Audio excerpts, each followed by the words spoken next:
Hey, what's up, everybody? Welcome to my garage and a little bit of a special project that I'm working on. I'm actually building a new desk and bookcases. So because of COVID reasons, I've been working here out of my house, and it's been really hard because I've got a little one, 14 months old, and she loves her daddy. I love her, but I can't get any work done here. So here's what's happening. Our new renovation that's going on at our church building that we purchased last year in the middle of the pandemic, that we've just been volunteer hours. Our offices are getting so much closer, and I'm to the place where I need to build all of my bookcases and all the different stuff. So basically what I've got going on is I'm doing a built-in desk bookcase combination that's going to have a couple of just standard, I say standard, 36-inch cabinets, and I've already got the sides cut for those. I've got the base or the bottom shelf cut for those, and I'm going to be working on face frames here a little bit later today. So I just wanted to take you guys on a journey. Here's the crazy thing. I'm a pastor. I'm not a woodworker. I'm not a carpenter. I'm not a construction guy. I preach to people. I counsel people. I do weddings. I do funerals. I do stuff like that. I don't usually do YouTube videos, and I don't usually do cabinetry. So I was like, hey, let's do them both, and let's have some fun with it. So you guys ready? Let's get stuck in. Well, the first thing I had to do with my garage was get that stinking tennis ball out of the way. My wife uses that to park her car, and it's useful when it's not in the way. But it's gone now. I did not know at the time how to do, with a router, a dado joint. I do now. If I were to do this over again, I probably would have run a 1/4-inch dado and put that in the bottom of the cabinet. But I'm not like, it's not like a kitchen where I'm storing pots and pans and such, so it's not a big deal. I also didn't do a toe kick on these because they are built in under a bookshelf, and so I'm not going to be like standing at these cabinets working. So yeah, didn't feel like I needed it. So I've got some plans on some trim for the bottom of that. It's gonna make it look really good. Also, hey, shout out to my dad. I learned a lot of this cabinetry from him when I was 22 or 23 years old. We built a house, and or actually remodeled the house, and we built the kitchen cabinets. He helped me do it. He learned like when he was in high school at like trade school and stuff, and so I learned a lot from him. And man, look at that nasty chip out. So the table saw blade that I had in this thing was toast. Absolutely toast.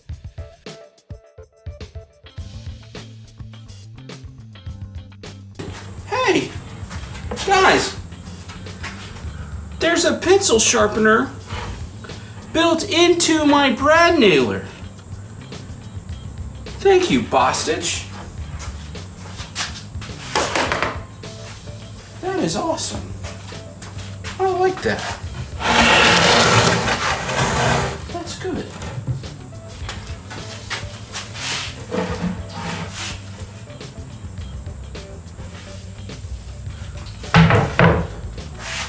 The same thing here.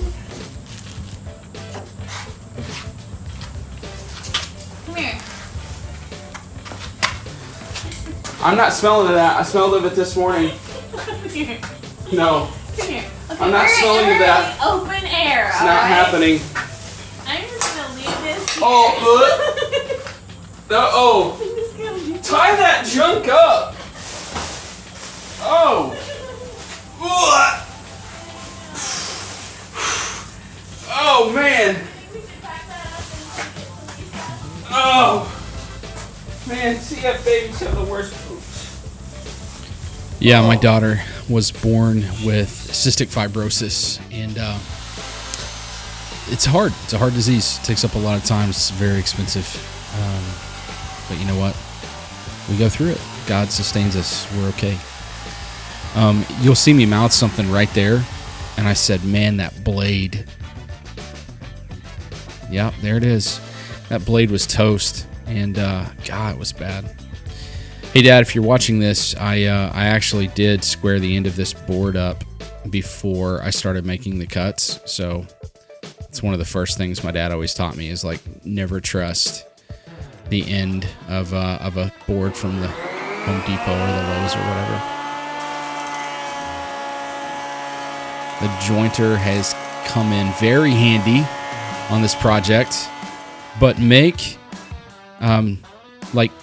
made a mistake in the fact that I jointed the board on the wrong side and created a big banana and had to redo it. Craig Jig is the DIY best friend, and I made a boo-boo that I'll show you in a minute. I don't know, maybe I won't. Yeah, I will. I'm not perfect. Only Jesus was perfect. So, here's the crazy thing. On one of them, I think it was the second one that I did. This is the first face frame that I was putting together. The second one that I did in this time lapse in a second, I actually pocket hole, like cut the pocket holes in the stiles as well, which I didn't need. I needed just the rails. See that? What a dummy. Oh well. It's hidden. Nobody's gonna see it. It didn't change the structural integrity of that wood at all. But got her done, man.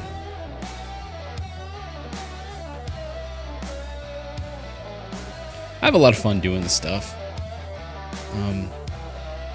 I didn't show you a lot of the sanding. I did sand some of those face frames and such before I put them on, but I didn't show you guys a lot of that stuff because nobody wants to watch a YouTube video of a guy sanding stuff all the time.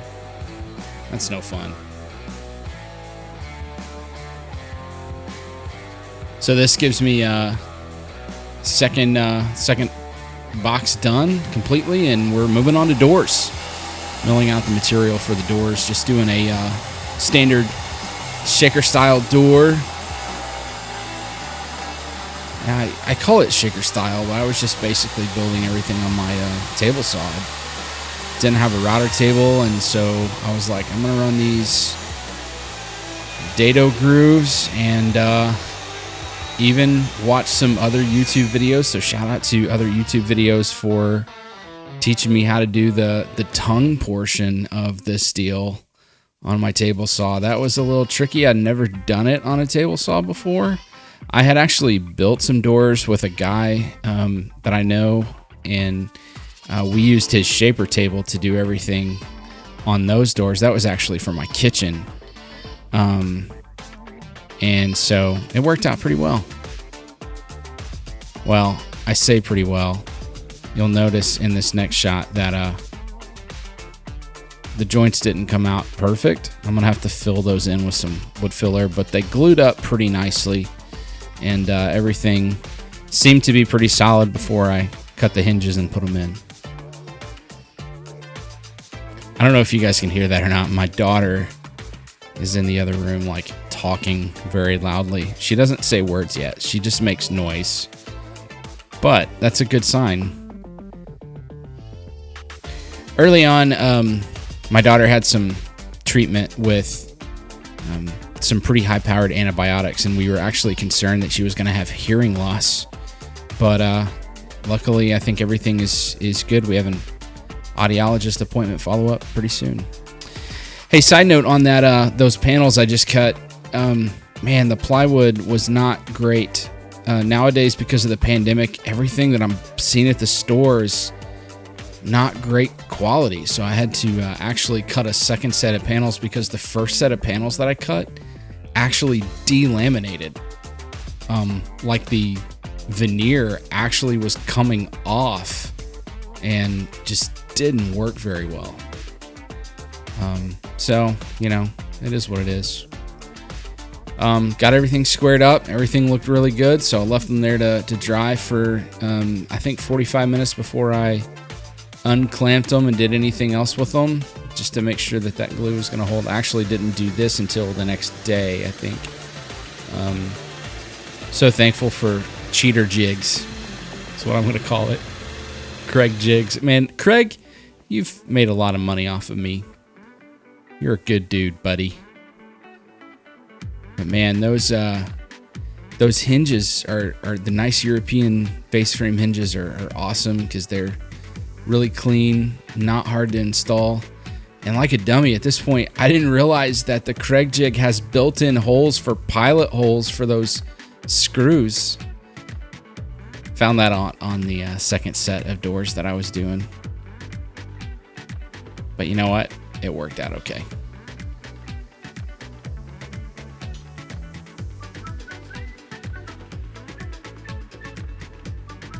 I used maple hardwood on everything, and then maple ply. So the plan for these cabinets is to do a either a stain or a poly finish. I'm not sure if I'm going to do a 2-part stain because I'm wanting to finish these things out in black.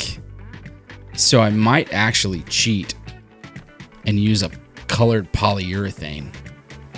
I'm not sure yet what I'm going to do with that. I'm testing out some finishes right now. So if you have any suggestions on how to do black in a way that looks good and is durable and rugged and is like either a gloss or a semi-gloss, leave me a comment below and point me to another YouTube video if there's one that I can watch. That would be really helpful.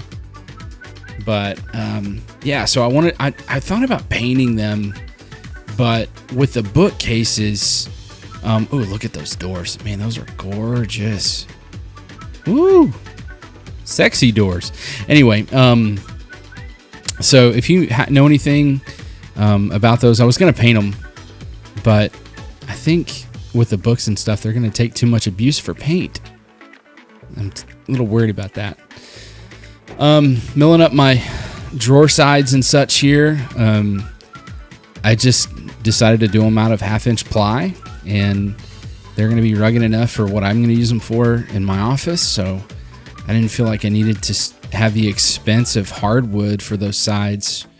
And you'll see in a second, I didn't get fancy with the joints. I literally did glue joints for my boxes. And so, like I said, I think they're going to hold up just fine.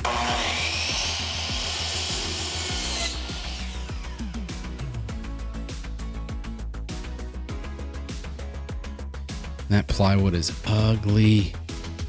Man, it's just not good quality. But it was the best I could get, you know? I heard in my my box store, they actually said that people were starting to use hardwood ply because it was cheaper than like an OSB, and people were using it to build, like, use as deck material and such. I've never heard of that in my life. What a crazy world we lived in. These are actually the supports for the drawer slides, because I needed the face frame was hanging over a little bit, so I needed to make up that space there, and so it worked out pretty well. I did not get video for some reason of running that dado groove in the drawer sides and such. I don't know why I didn't. Sorry about that. Yeah, I did it kind of the same way I did the doors, just with the 10-inch dado blade, or the 8-inch dado blade in my table saw. It's the same capacity, same idea. So yeah, it worked out pretty well. Getting this first box glued up and put together for you guys. It's actually for me, but it worked out pretty well. I normally don't install those drawer slides until the box is built, but I installed those to get them fit so that I knew my measurements of the sides and such for everything before I cut all my material. So they were already there. This one, you see, it doesn't have the drawer hardware on it yet. Time lapse of doing that second drawer for you guys to gawk at here on YouTube, because that's what people do with their time nowadays, is they gawk at things on YouTube.